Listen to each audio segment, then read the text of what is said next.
final weekend fixture comes on Sunday. It features our own vested interest as well. It's Sunday, 14th February, 3 o'clock kickoff. That's local time and GMT as well. It's going to be in the Aviva Stadium, Dublin. And it is Ireland v France. What a game we have in store. Going to be refereed by Luke Pearce. He'll be the man in the middle with the whistle. And the weather, ref, by the way, I'm happy with Luke Pearce. Luke Pearce. He's the future Wayne Barnes in terms of he's got great demeanour, great read of the game, very communicative. Yeah, like a lot about how he dictates the flow of games. And big controversial decision coming up at the weekend. Then egg on our face. I like. No, I do like Luke Pearce. Yeah, the most frustrating thing about him is at times punitive. Not punitive enough at the scrum, not rewarding enough to a dominant scrum. But he's to be honest, that's true of so many, and he's not the worst in that regard. Good ref, happy to have him. Yeah, then this is true. The weather is set to be not great at all. There's a wet and windy conditions. It's actually quite cold as it stands right now. There was little petals of snow over the last few days, but that's apparently going to change as of a few days from now, and it's going to be a few degrees warmer, but a bit wetter and a bit windier, and probably some ugly stuff. If the weather forecast is to be believed, it's going to be near storm force winds with rain and all sorts of badness. So it could be always very wintry. Wrong, hopefully we get a little gap. Sometimes it does happen that way, where it can be a miserable day for either side of the game, but there's a little gap of a couple of hours. Sometimes Dublin manages to just avoid the worst of what's hitting Ireland as well, just hitting on the east coast here. Hopefully sometimes we can get away with it, but it's definitely could potentially be a wet one, and a windy one this weekend, and that could play a massive part in how things go. So it's definitely an interesting one. As far as just the game in general, looking at both teams, Ireland coming off a pretty average year last year, beating the teams they should beat and losing to the teams they should lose to. And then last week's loss puts them in jeopardy of suffering a really tough Six Nations. Well, their hopes in terms of championship hopes hang by a thread, and that thread will be tested this week when France are coming to town, where they haven't won in ages as far as colour is concerned. They haven't had a win in Dublin in quite a long time. But if we're being brutally honest, home advantage isn't really the factor it normally is in this tournament. We saw Scotland record a great away win. We've seen across the board in other sports too that it's not really a factor. It actually, even in the game in Twickenham towards the end, we were musing on the fact that England probably wouldn't have got away with kicking it away for as long as they did if there was a crowd there baying them to not do attack, that. Demanding they attack. Yeah, it definitely is a different dynamic in that way. Yeah. From Ireland's point of view, it's their championship hopes hang by a thread, and it's just it in terms of the direction they're going, it's hard to know if there's anything building. The shoots of optimism are in individual performances. They have some stellar players. They do. Still producing a lot of great players. The club sides are all playing very, very good rugby for the most part, and there's a lot of young talent coming through, bleeding through now. They have playmakers, and they showed that last week. But it's a big question for them. Can they turn things around and knock off a very fine French team, or are they in a position where they're going to go 0 from 2, look pretty directionless? And then questions are going to be asked of the coaching ticket, and it's just going to be a curiosity as to where they go from here with such a quality team. Even if they manage to turn it around and record 2 or 3 wins, will that be enough? Will it be enough, or will it be enough A, to keep the coaching ticket in town, or B, just to build on something and to build something real in this hotly competitive Test rugby environment? It feels like they're slipping away. Well, it's a results-based industry, and coming off a loss is never what you want to be doing, especially in week 1. So it's very, very tough for Ireland. Obviously, going into this with their backs to the wall, that's where they are. France, on the other hand, coming into this game sitting pretty atop the table after their trouncing of Italy in the sunshine. It'll be a different test here. They definitely will be fancying it in terms of their defence is ferocious. Ireland won't ask as many questions. They beat Ireland not too long ago in that home game in France, which they had targeted because they hadn't beaten Ireland in quite a while, and they did it very, very well. They have that experience to mine on. They have to go to Dublin, which is another monkey they'll want to get off their backs as well. They're coming here with some genuine belief that they can win, and some kind of aspirations towards going for a Six Nations title, if not a Grand Slam. They're in that good of a form, and they're that good of a team. No question. However, They haven't won in Dublin in 10 years. That's right. I look back to last year when they had to play in Murrayfield in tough conditions against a bruising and in the game up they for lost. Scotland team, and they were comfortable losers that day. And it's as well as being an opportunity for them, and as well as them flying high, it's a real test of their mettle. It's a very interesting battle if you're France in terms of where you're at. Actually, like, as much as you say home advantage doesn't matter. Oh well, if it's a wet and windy Dublin day, that matters. It's just different in that regard, and they're playing an Irish team who are, like, in many respects, like, almost have to put out an energy sapping, all out performance this week. They're going to have to play an Irish team on their A game, throwing everything they had into it, where when they played them, as much as Ireland had an opportunity to win the Six Nations when that game kicked off, it was a very sluggish performance. It was a very reactive performance from Ireland. You expect Ireland to be a lot more aggressive this time around. Try and be proactive. And so going to Dublin and facing an aggressive, highly motivated Irish team is a proper test for this young French team, and a very interesting one. Given what happened last year at Scotland, can they build on things and put together a mature performance away from home, and hold up defensively and open them up offensively and win the game? That's what it's got to be about for them. It's definitely interesting. Just from a squad point of view, we made mention of the fact that the Ireland-Wales game was super attritional. Ireland captain Johnny Sexton and lock James Ryan both going through return to play protocols after suffering head knocks. I'd be like, maybe Sexton will play. He looked the better of the two. James Ryan looked very dodgy on his feet leaving the field last week. It would be surprising to see him kitted out at the weekend, and yet it might happen. Yes, apparently they're both on course to start, which is interesting. There's a broader discussion to be had around concussion now. That there's Johnny Sexton's doctor coming out and commenting on his situation, saying he shouldn't play. His ex-doctor, I should say, from Racing, from France, deciding to take an interview with media and say that Sexton shouldn't play against France. There's always that kind of nonsense when we play France. Profoundly ridiculous, and it seems like they pushed the ball.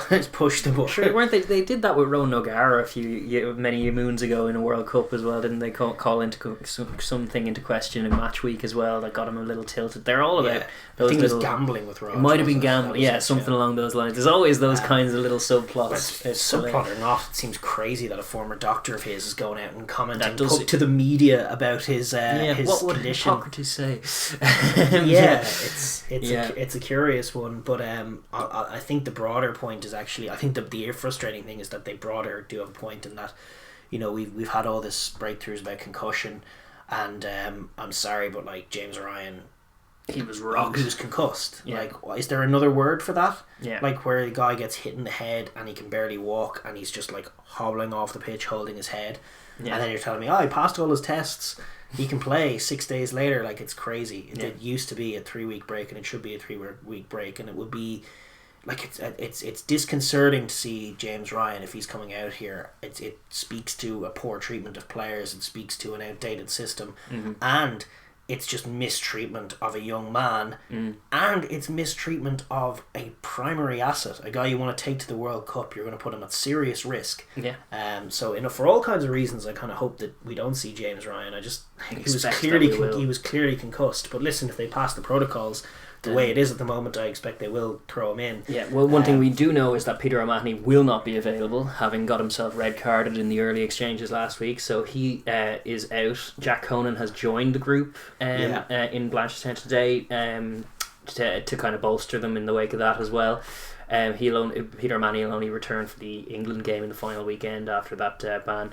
Ryan Baird as well, the young exciting lock that we have coming out of Leinster. He's again training with the squad this week. Ed Byrne as well he provided additional front row cover, I should say, over in Cardiff, and he's also remained with the squad. Yeah, which makes all the sense in the world. It was bizarre that they had two loose heads to begin with. It seems bizarre now. I think the plan isn't to have Porter switch. I thought it was when they initially named two loose heads. Now that Furlong's back in the picture, it feels like a rotation of Furlong and Porter is kind of the way forward at tight head, and then using your other, because we do have good loose heads available, including Ed Byrne, who's been in good form in the Pro 14.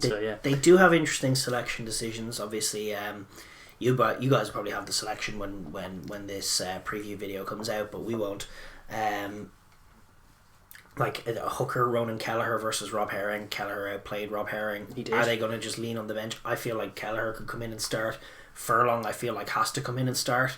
Just a phenomenal record against French teams, a brilliant and physical scrummager, just an impossible guy to dominate at scrum time. Yes. And you may beat him, but you won't dominate him. And you won't beat him either. Like, he doesn't move backwards. No. He's too hefty. Yeah. He has great technique and he's too hefty. You just don't shift him, and that'll take a weapon of France's away from them, starting Tighe in a way that starting Porter wouldn't necessarily. Yeah. And then also his just carry game, especially in the red zone, is just invaluable to Ireland. Yeah.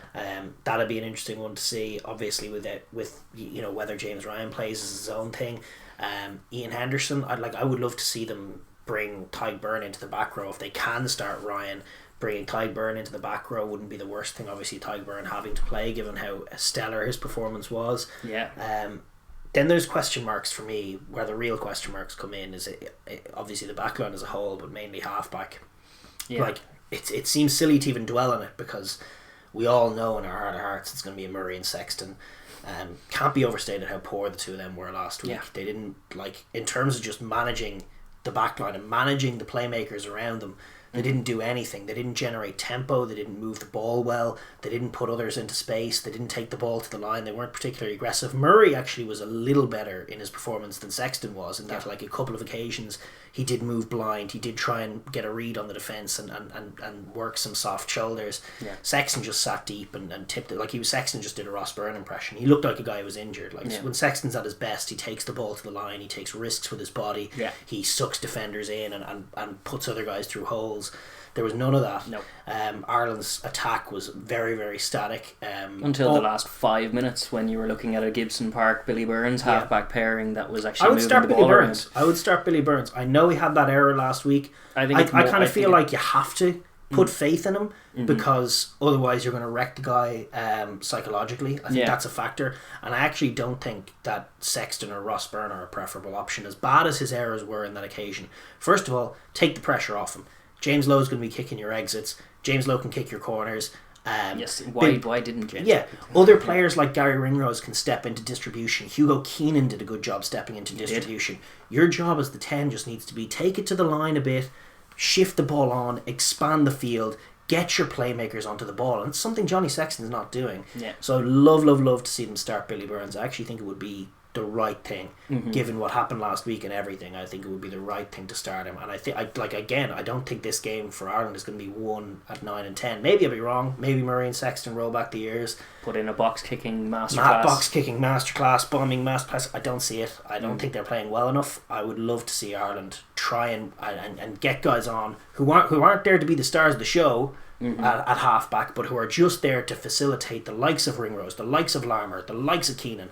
And the other question mark is obviously the back three. I think Keith Earls had a disastrous showing, and I'd love to see Larmour come in and take that jersey. Form and youth is kind of what you want in your back three players. To be honest, I think the one that I would like to see, which isn't going to happen, is either Casey or Gibson Park getting the 9 jersey, because I think that's the main issue with Ireland, is they don't play with the right tempo to get their game breakers on. I think we did briefly when Gibson Park was on the pitch. We managed to see Jordan Larmour get a few touches, Gary Ringrose get a few touches, get these key James Lowe get on the ball in the white. They just don't see much of the ball when it's not coming out quickly from 9. Problem with that though is just that, like, at times Murray did get that tempo going, and it's important that he can.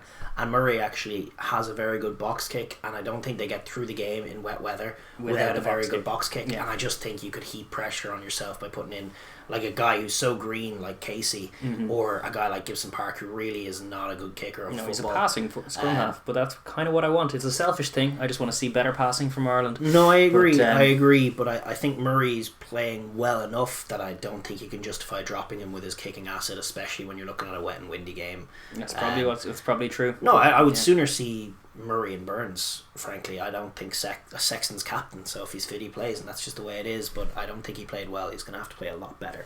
That's true. For France, it's interesting here. Obviously last week they played stellar, but I mean, when it's against Italy, it's always hard to know, is that their first choice team, or is that just what you were going with on the day. There's definitely they could change the whole team and still field a great one. There are some questions. The guys like Pinot, who have been there before, had a bad injury that ruled him out of most of last year. Can he force his way back in? Because he'll have to, because there's some great performers in those jerseys that he's eyeing up. The pack is pretty solid. Like the pack almost picks itself. Cyril by Marchand, Uas, Bernard Leroux and Willemse in a lock have been sensational. Cretan came in and took that jersey. I thought he was excellent. He was really good enforcer role, played nicely with Willemse, took his try well, just looked physical and another really difficult guy to both tackle and deal with. And obviously Olivon and Aldred. They're pretty stalwarts. I expect them to play. There is a question, do you throw Wokey in there? Cameron Wokey, big line-out into asset. the 23. Peter O'Mahony's not available for Ireland. Their line-out has been dodgy in seasons gone by. A guy like Wokey could be seriously, especially if Ireland do go with Kelleher or someone who's a relatively green hooker.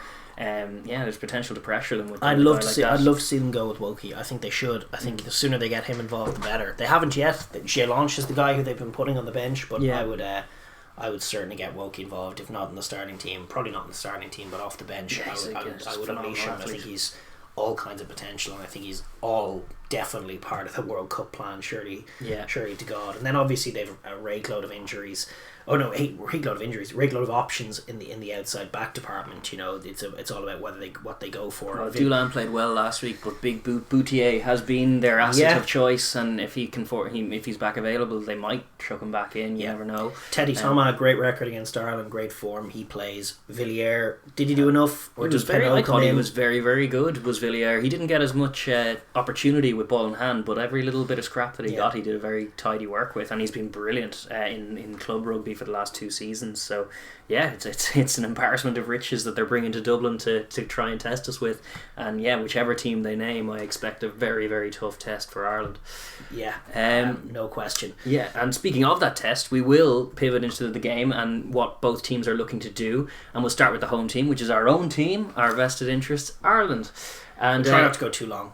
We'll try not to. Well, we'll start the hour-long dissection, post-mortem type thing, pre-mortem. He says no. From Ireland's point of view, it's obviously backs to the wall. We said that at the top of it. They lost their first game. That puts you in a disadvantageous position going forward in the Six Nations. Yeah, and they're just under pressure. You can sense it. You can sense it in the prickliness of Sexton. You can sense it in the questions they're getting from the media. They're being doubted as a team collectively by media and fans alike. There isn't necessarily consensus on what they should be doing, but there seems to be consensus that what they're doing is wrong. That said, with 14 men, there were some highly impressive performances last week. You look at Tyg Byrne, you look at Henshaw, had a great game, filling in a flanker at times but carrying really well. Ringrose worked into the distribution game really well. Keenan as well. Hugo Keenan, very involved, very busy. Larmour off the bench. Busy. A lot of carries. Low at times, working that boot in was excellent. Bit shaky on defence at times, let's be real, but his kicking game and his carrying, awesome. Tyg Byrne. Tyg Byrne was unbelievably good. A nuisance at breakdown. Josh van der Fleer, excellent in both offense and Will defense. Connors, when he came on to replace a like-for-like replacement in Will Connors as well. A lot of energy, a lot of hustle, a lot of tackles. CJ Stander likewise, and then obviously Tyg Furlong back and looking as good as ever. There's so much quality in this team that it feels crazy that they could be staring down the barrel of a really tough Six Nations with 2 defeats and games against a class Scotland and England team to come. So that's the shoot of optimism. What we're looking at, when I was looking at their offense against Wales, it's so crazy how unstructured it is. In terms of just there's no real shape. There's the odd screen here or there, but sometimes there isn't. And usually outside the 10, who's in a little boot behind a pot of forwards, it is just 12, 13, 14. And most of the work that gets done happens after players have the ball. I mean, there's no real picking of lines. What there is just passing to one player and then either, if it's Henshaw or Ringrose, choosing to pass it to the next guy, or I'm going to carry now, put a bit and of I'm going to put footwork, I'm going to do whatever. And that was the case for the whole game. There was never much in the way of options, and most of the work in terms of picking a line and working a defence was done by the guy on the ball, and not nearly enough was done by guys off the ball. The tracking runs were all being run to protect the ball. They did a great job of protecting the ball. They do a great job of protecting the ball. But they don't convert line breaks into tries. No, and they get 60% possession and score one try, and that's a constant now for Ireland. You look at England last year and Twickenham, it's very, very rudimentary. And like France have a similar, especially on multi-phase, they have a similar laissez-faire attitude to shape. But they do have some shape. Well, no, what France have that's so different is an instinct for attack. Yeah. In the sense that they when a guy makes a break and makes a move on his opponent, someone else is picking a tracking line off him. Someone off the ball is picking a line based on the defence.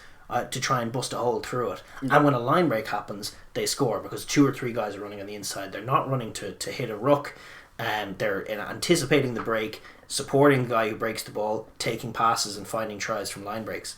And I look back like the Gary Ringrose break at the very end of the game. As stellar a tackle as it was from Tipperick, and it was exceptional. Gary had no one near him. Yeah, he was looking for an offload. Yeah. There was no one there to give it to. And that's it. Like, this team doesn't anticipate tries from anywhere outside the 22. No, and then they just pick and jam when they're in there. Yeah, and scoring from inside the 22 is getting really difficult against these tough defences. Yeah.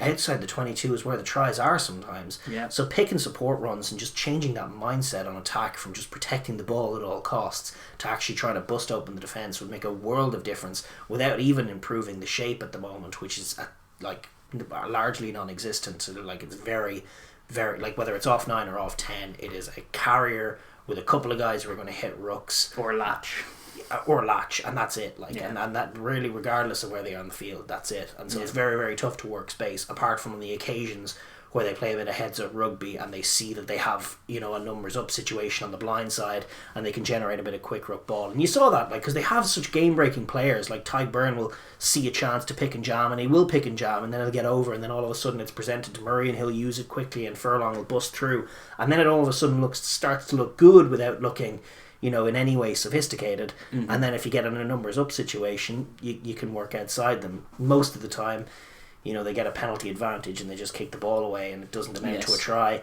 The try that they did get, most teams wouldn't concede. As good a hustle play as it was from Robbie Henshaw, it was kind of crazy the way they just ran a switch line and ran into like 7 or 8 bodies and no one went near him, and Tipperick missed the tackle. It's true. It's a try you shouldn't really be scoring at the top level, but it's still a try you'll take. At least they did score a try. They're in a better position than England off the back of week 1 for that. But yeah, you alluded to one that is very disappointing, but is a little kind of image of where this team is at, which is when they're under penalty advantage. It's very annoying. Like, it used to be years ago, and I remember Brian O'Driscoll talking about the shift they had. They used to be a team back in like 06, 07 that would get a penalty advantage and then drop in the pocket and kick a drop goal. And then they started realising, it's like, wait a minute, why are we dropping in the pocket and kicking a drop goal? We're already going to take a shot at 3. We don't need to kick a drop goal. We can try for a try. And then they did try for a try. You can try a Hail Mary play of any kind. But in more recent seasons, when they get the penalty advantage, they just kick it away. They don't even try. They have a free play. And they don't try. To be fair, there's a try they score against Scotland. Like Sexton does look at crossfield kick. They go for the crossfield kick or the bomb, but more often than not what they do is just kick it away and they're content for the penalty. And it's like you're saying, the main difference between these two sides is that instinct for attack and that instinct to go and look for scores. And Ireland, despite they're talking about playing unstructured play or empowering the players to kind of play this heads up rugby is kind of the phrase that's circling from the camp. But what you see with that is that when your informed guys and your playmakers are the guys not at halfback, and you don't really have distributing force at number 8 either, so it's like it ends up being too much about Sexton and Murray, who aren't playing that well, and not enough about some of the guys who are in better form out wide. And even when it is about them, it's all about what they're doing as individuals. It's like it's a good carry from Henshaw followed by a good carry from Ty Byrne followed by Ringrose injecting some tempo with a bit of footwork, but there's nothing coming from the guy outside Ringrose. There's nothing coming from the guy inside Ringrose. There's no blindside wingers working their way in and running tracking lines on the inside. There's no threat. And like that's the painful thing for Ireland at the moment, is that it's very, very rudimentary. Now listen, we can wax lyrical all day about the potential of Ireland's offence and the difficulties with it. But the reality is, going into a game against France in wintry conditions, they're going to kick Sean Edwards' defence, Yeah, where are they going to look at and see potential weakness, especially in the sky? France are bold enough to drop Boutier for Dulan, who is in excellent form, and I'm not suggesting he isn't a brilliant player, but he's vertically challenged and not a man who is designed for the wet, ugly days as much as Boutier might be. And he doesn't have the same weapon that Boutier has with the big boot. Likewise, Villiers, great player, vertically challenged. Likewise, Teddy Thomas, great player, sometimes kind of suspect in the air. Yeah. And like if I'm the Irish coach and I'm realistically assessing a game plan here, I'm thinking Murray and Sexton and pressure and boot, and I'm going to be threatening that back three. Boot meet ball.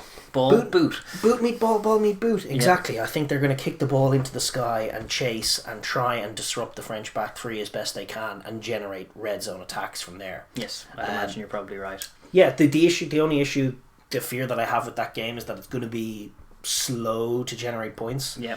Like I think it could work. I think it could work quite well. And then the question is, like, there's a couple of questions. If Ireland get penalties or get turnover ball and set up attacks deep in the red zone, what does the matchup look like of Ireland in the red zone attacking with Furlongs and Tyg Burns and these guys? Like, as we know, it's rudimentary, but it is physical at the best of times. And knowing what's coming doesn't mean you're going to stop it. If France aren't quite up to it, then suddenly they will get run over if they're not at the pitch. But they haven't looked not up to the pitch on defence ever since Sean Edwards come in.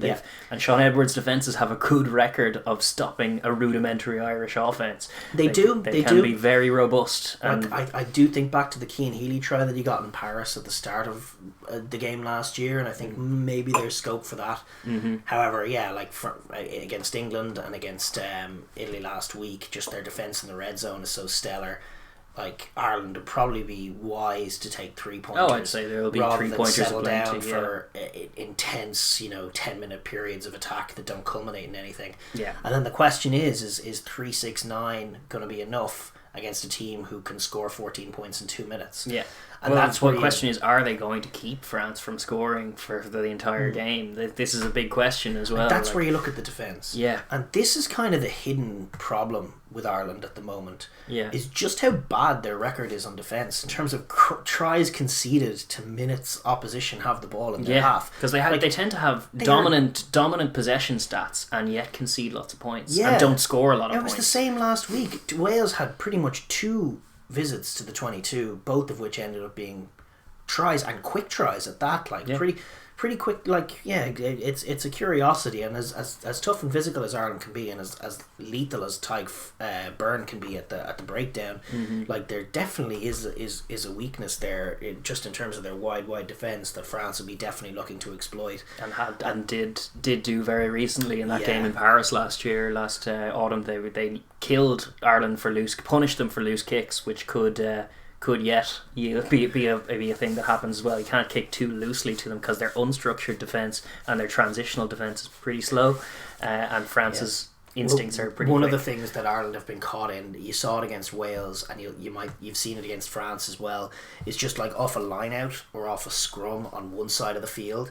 If you go from that side of the field to the right hand side of the field in a couple of phases and then flash it left, there's a freakish amount of time Andrew Porter is in the 13 channel and his nearest man on his inside is Cian Healy. Yeah. And a freakish amount of time they have the 2 props together in that scenario. Yeah. And that's what happened when Johnny May broke away. Yeah. That's what happened at the start of the game. It's when Ficou scored his try in France as well. Same thing. Exactly right. And Ireland have this robust and physical defence that looks very, very difficult to deal with in and around the ruck, and really inside the 12 channel. They come up at a ferocious pace. They hit hard. Yeah. They are intense at the breakdown.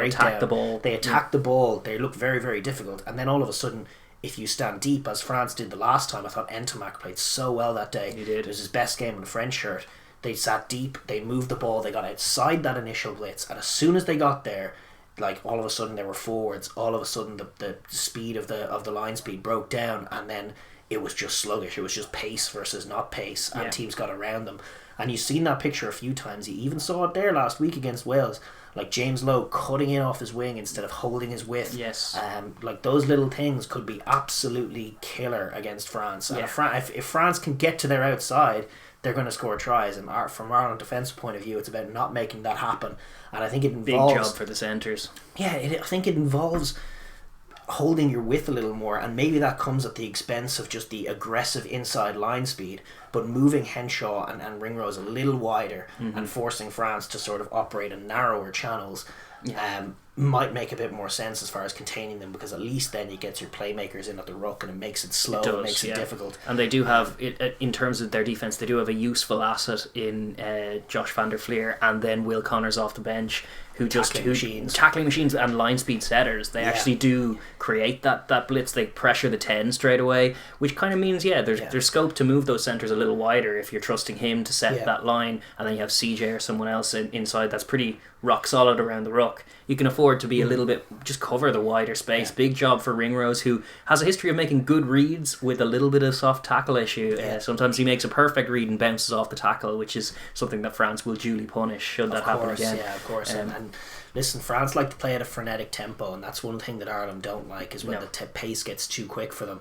So making it slow and scrappy at the breakdown and matching whatever energy France are bringing your own energy, is definitely going to be brutal. It's definitely going to be huge. I mean, you're thinking big tackles, big dominant tackles, slow tackles that are huge. Where you grab a guy, stop him, and then all of a sudden shunt him backwards, and 4 or 5 seconds are eaten up in the tackle. It allows the defensive line to get set. It pushes the attacking team back, and very often it kills an attack. Those kind of dominant tackles from the likes of CJ Stander, that's going to be a big factor. If Ireland can get those going, they might shut the French down. Well, if it's to be a little slippy out there, a little cold, like there's potential for it. We've seen Toulouse, even with the great Dupont, we've seen them be a little bit arrhythmical, a little less sharp, and then if you can impose yourself physical hits, you can upset them. That's definitely part of the recipe to success. The other thing that I've noted with this French team, and this isn't necessarily an Ireland specific point, but it's a point for teams who are playing against France, right? Because France at the moment are the most clinical team I've seen at turning line breaks into tries, because their support play is outstanding. And I'm just reminded of a particular game which took place in similar circumstances, which was the Super Rugby semi-final. You'll know this well. I know it. We may have covered it at the time. I'm sure we did. 2017 Super Rugby semi-final between Dave Rennie's Chiefs team and Scott Robertson's up-and-coming Crusaders team. It was their first win. But the Crusaders played this Chiefs team who were just tearing teams apart all season long, and they just were playing with this verve and this offensive rhythm that looked impossible to stop. It had a young Damien McKenzie playing. I don't think he's ever quite reached the form he had since, as brilliant as he is. It had Aaron Cruden at 10. It had James Lowe, Tim Nanai Williams, Charlie Nyatai, Anton Linnert-Brown. Brilliant team. Just incredible team. And they were very, very similar. Kerballo at scrum half as well was running those DuPont-esque lines. They were very, very similar in that they were explosive. They picked lines off one another, and whenever they broke the line, everyone was dialed in. They were dialed into attack, and they found tries. And the way that the Crusaders in that semi-final put on a defensive masterclass and shut them down. But the curious way that they did it was so interesting, because you so rarely see it in rugby, there was like a man marking, almost like a football game. Once they broke the line, the guys who were picking the support lines were being man marked by the Crusaders. Getting in the passing lane. They generated line breaks, but very often it was McKenzie or it was Nyatai, and he was looking for players, and the players were picking the runs, but there was a Crusader marking him. I think that the way to solve this DuPont riddle to some extent, the way to solve this 9 tracking run, is to mark him, is to have somebody, ideally the opposite scrum half, who's obviously guarding that backfield anyway. But just if they're looking to probe and threaten the line on the outside, somebody needs to have an eye on DuPont, and when they break the line, it's the fullback's responsibility to go to the ball carrier. It's your responsibility, maybe as the 9, to go on DuPont and to make sure that pass doesn't get made because you're there in the lane. And I just think that defensive strategy that worked so well, teams don't deploy it nearly often enough. I'd agree, especially with aggressive attacking teams like France. It's a really good way of shutting the door on them, because it's a confusing mark the picture. Tracking runners. It's so unusual to see it in rugby, and yet it seems so obvious. You see it in other sports, like if Jamie Vardy is making a run through in a football match for Leicester, mark him. Somebody go. You have to run with him. You can't let him go. And Dupont's doing the same thing. Like, he's running in behind the defence, ready to receive a pass. Somebody has to go with him. I definitely think that's something that Ireland should be looking at this week, to just not allow line breaks to become tries as they do so readily for France. Yeah, and then from their own point of view, try and turn their own line breaks into tries would be nice as well. But maybe I'm being selfish, I'm being greedy. But Ireland need to win this game 9-0. I wouldn't mind defensive masterclass. Yeah, I wouldn't mind. I'd take it because I'm fearful of this France team and the threat that they pose. And we will look at the game from a French point of view now as well, because from an offensive point of view, as we alluded to, the main thing for them is tempo. Who sets the tempo in this game is going to be key. If it's a slow kind of kicking affair, I probably do expect Ireland to edge it, unless they get sloppy and France do execute in one moment to take the try. That could happen in that. But if, by contrast, France are the ones setting the tempo, then France win this game. France hate instinctually the speed at which Ireland play rugby, and this Ireland team hates the speed that France play rugby. And so absolutely the tempo is vital, and we know Dupont sets that tempo as well. From an offensive point of view, I just think when Ireland are at their absolute best, they are a nightmare to deal with at the breakdown. And while they don't have Peter O'Mahony, they have a more than able substitute in Tadhg Byrne in terms of that leading that breakdown disruption. And even the likes of Porter in the Tadhg is very good. CJ Stander comes up with some big steals very, very often. They are disruptive and they pick their moments, and they're very, very difficult to get out of the way. So I think they are going to have to focus on ball protection as well, and being a little more patient on offense and identifying when they need to be there. And I think the task of that back row from an offensive breakdown point of view is going to be absolutely massive. Get clean ball, get quick rucks and clean ball for Dupont, which is your key man. Think of the guys. It's a big job for Aldrit and for Olivon to try and present in particular, and these guys who aren't ball carriers necessarily. Mohamed Ouas is another you'd look to as like guy. They have to be excellent on the latch and excellent at just not allowing an Irishman in there. Like quick ruck ball is at an absolute premium, and Ireland and Ireland are going to be doing absolutely everything that they can do to prevent them from getting that. Yes, I would imagine so. So that's going to be a key focus for them. It starts with the carry as well, like obviously targeting soft shoulders.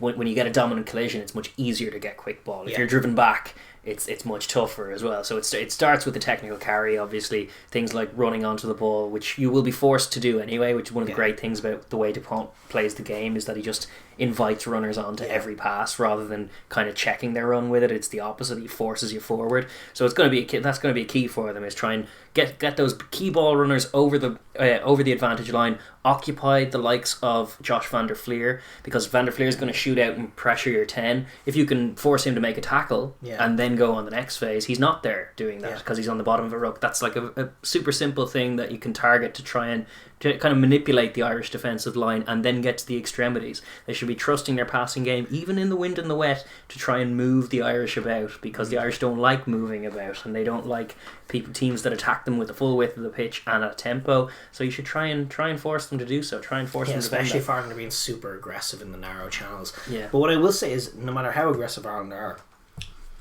they do have a big pack. They do not have an unbreakable pack. No. And I think it would be an absolute statement if France, with the likes of our big man Willemse here, he's become such a key enforcer in that second row, and Dylan Cartan, who's come into that team, and Bernard Leroux, like if they can get on top of the contacts, if they can impose themselves physically, because they're big guys, they have a big pack. I guarantee, player for player, they're heavier than Ireland. If they can use that weight and get on top of the Irish counterparts, especially without the likes of James Ryan, like as good as Tadhg Byrne is, like he's a flanker playing lock in a lot of ways.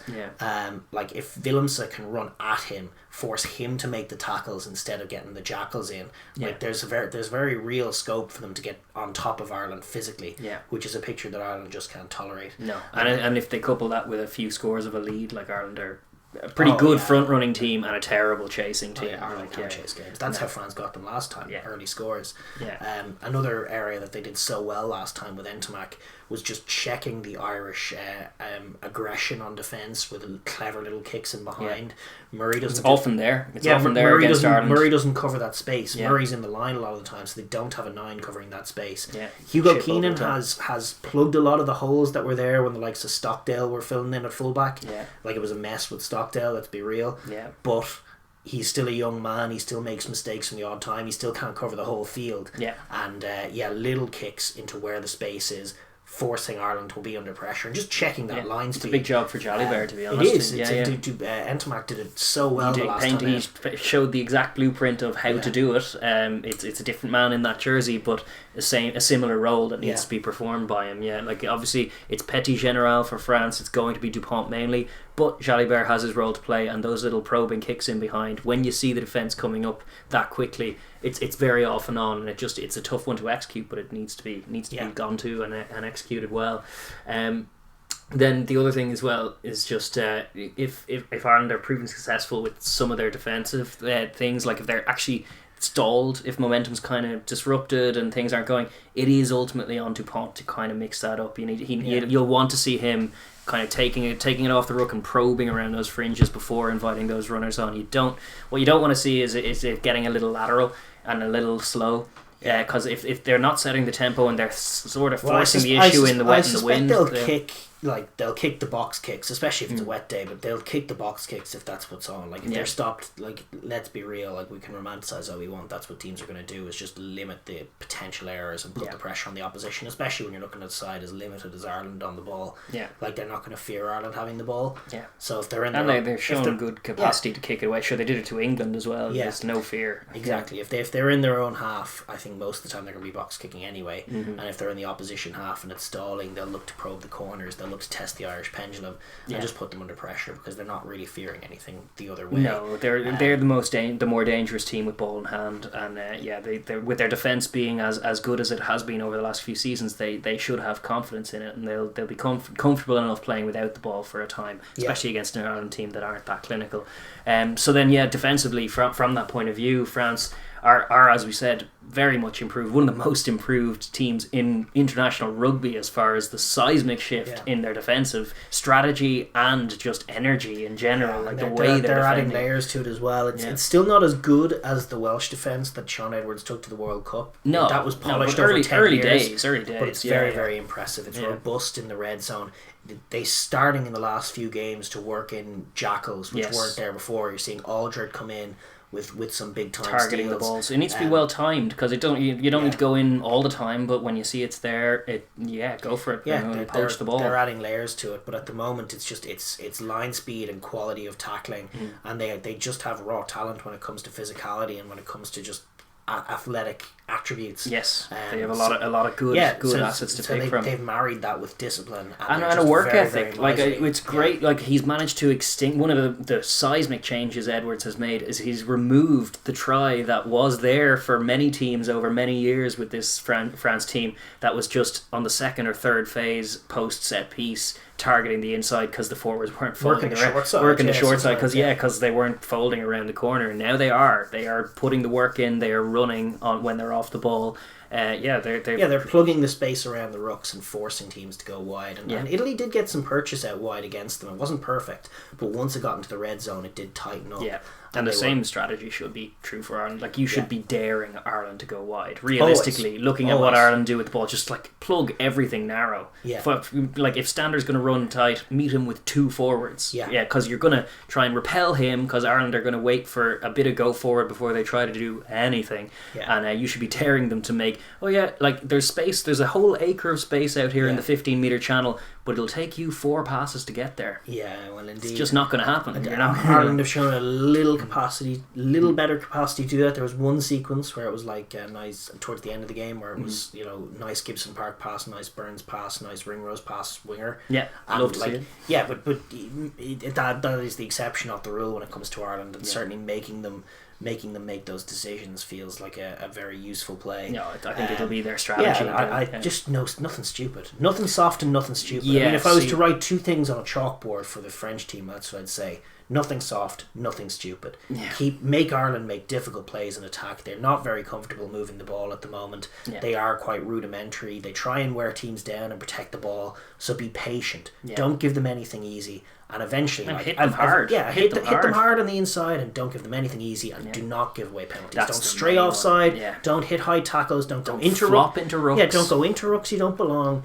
Make Ireland make the play. Yeah. Make Ireland get up the pitch. And listen, if you repel them 2 or 3 phases, 9 times out of 10 they're going to send a bomb up, and then it's on the back three to deal with that. Yes, which is a key part of their defence thing. They need to field those. Yeah. They need to expect to be fielding a lot of kicks. And as they did with England as well, just launch it back. I mean, I would be shocked. I think Boutier is a key part of what they're doing, especially just the way the game is at the moment. I think the value of the deep kick is going to could well end up being the narrative of the Six Nations. It was certainly the narrative of round one, and I think like Boutier is such a massive weapon in there. I'd be shocked if he didn't come in and play. But even if it's Brice Doolan, like just launching the balls deep, same equation punishing equation as the English team, because like as poor as Ireland's offence can sometimes look, when they strike off line out for the first couple of phases, as we highlighted, and think they can sit you down and create space, and maybe one of these days accidentally they'll score a try. But they do look dangerous off set piece. What they do not look dangerous off, much to my chagrin, I've been praying for so long, praying to the gods of counter-attacking rugby for Ireland to score a kick return try. Hasn't happened yet. Happened in years. Last time out against Wales, they were green shoots of kick return. Gary Ringrose found himself in the back line a couple of times. It was him and Keenan, and there was there was potential for it, but it still hasn't happened yet. And if I'm hedging my bets as far as like, I'm going to clear this ball now for exit. Are Ireland more dangerous if I give them a line out in the 10-metre line, or if I just pump it deep to their fullback? They'll pump it deep, and that's absolutely the key. Punish them for kicking the ball into the air. If Ireland kick the ball into the air in the French half, they need to field that ball and launch it back to the Irish 22, and then say like, I dare you. Now you're there. Come on. Now you're there. Try it again.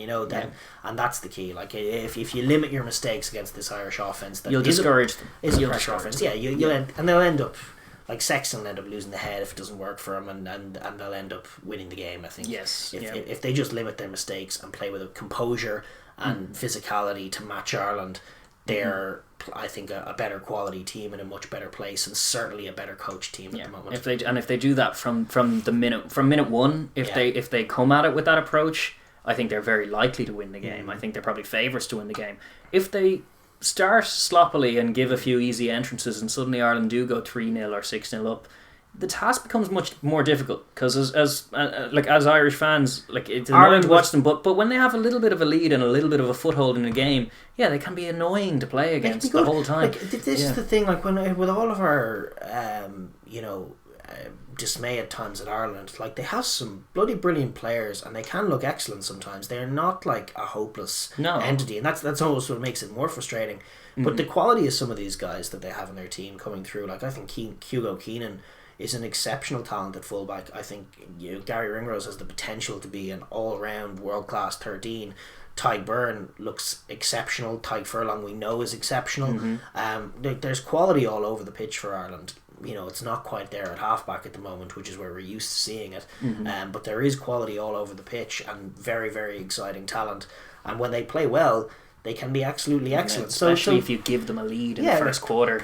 Don't invite them in if you're France, Yeah, player for player, you'd be inclined to say France have the better team, but it's not necessarily true. I think, Aldred's a fine player, but CJ Stander has it in him to outplay him. Likewise, Willems is a fine player, but Ian Henderson or James Ryan have the capacity to outplay him, absolutely. Ty Byrne in the back row has the capacity to outplay Olivon. Like Mohammed the Huas house. Yeah, Mohammed the Huas is no Ty Furlong. And obviously DuPont is better than his corresponding player. It doesn't work I'll give them DuPont. It doesn't work in every position, even though it works in most. But my point is that like things are never as different as they appear. But the key for me is that I just think France are really well coached at the moment, and I think Ireland are getting like little to no help from their coach. Like the good plays are coming out of nowhere. They're coming from hustling plays from individuals, and there doesn't seem to be much coaching going on at all in Ireland. And so like that's where I think the difference is. And it's an unusual thing to say. Normally it would be the reverse in terms of previewing an Ireland-France game. Absolutely, but I just don't really see where the coaching is at the moment in terms of what Ireland are doing on either side of the ball. So with all that said then, what do you think's going to happen?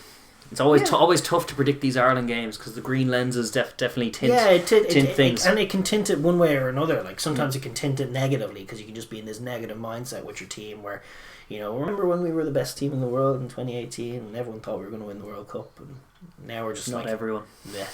But didn't they? Didn't they? Oh, I certainly did. Didn't we all I predicted we'd win the last 3 World Cups because that's my patriotic prerogative. Yeah. But and as such, I'm going to predict we win this game. And sure, why not? Bonus point win. No. And how does it happen? No, I think it happens. Well, if Ireland are to win the game, it happens by them taking a reasonably early lead and managing to control those early exchanges, frustrate France, and then prey on mistakes, own the territory. I think they have to bring a lot of energy on defence. Oh, I do. Like, I think that's the other thing. It involves them hitting the ground running in a reaction from last week's disappointment. It's so long since they played a match with I know it feels cliche to talk about passion and intensity. It's almost like roll your eyes. Yeah. But that's it's been like a vacuum, this team. Well, yeah, but certainly under Schmidt there was definitely a kind of a very process-driven kind of numbness to the way they approached the game. But sometimes they look did. Look at the game against New Zealand back in 2018. Yeah. That's the height of heights under Schmidt. Yeah. But if you look at the hustle, like Devon Toner and Ryan combining and driving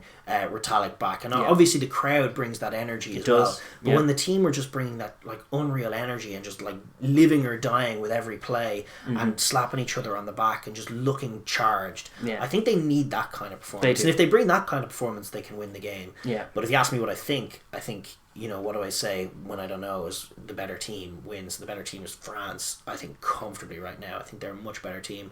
And I just think that this is an appropriate notch to knock off for them right now, in the sense that they're building. They didn't win away in Scotland last year. They should have. They're now away in Dublin, a place where they haven't won in a long time. It's going to be tough. It's going to be against a physical team, but they have a much better attack. Can they shut them down and frustrate them and then find the 1 or 2 scores necessary to win ugly but efficiently? I think they can. And I think, if I was to score it, I'd say still a 1-score game, but just by enough, maybe 17-11 or something like that. Just enough. Enough to win the game. And I think that's my call. Okay, I'm going to say an 18-16 win to Ireland. Hurrah! Hey, it could happen. I'm dreaming. I could say 50-0 as well. One win against France, you'd have been right, the last 4 times. France get COVID 28-0. That's no. I don't like it at all. Don't be saying things like that. No. We have to touch wood now. Yes, we do. Yeah, and hopefully not to that. What I will say is that it's a great game. It always is a great game. It's one of my favourite games in the Six Nations, just because it looks different each time. There's always a different picture to Ireland France. It always paints a funny old one, and whenever the teams win, they tend to deserve it.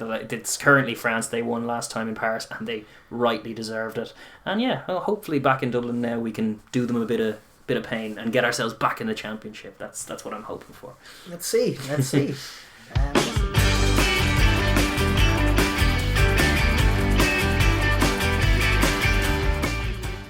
Thank you for tuning in to the Overlap Rugby podcast.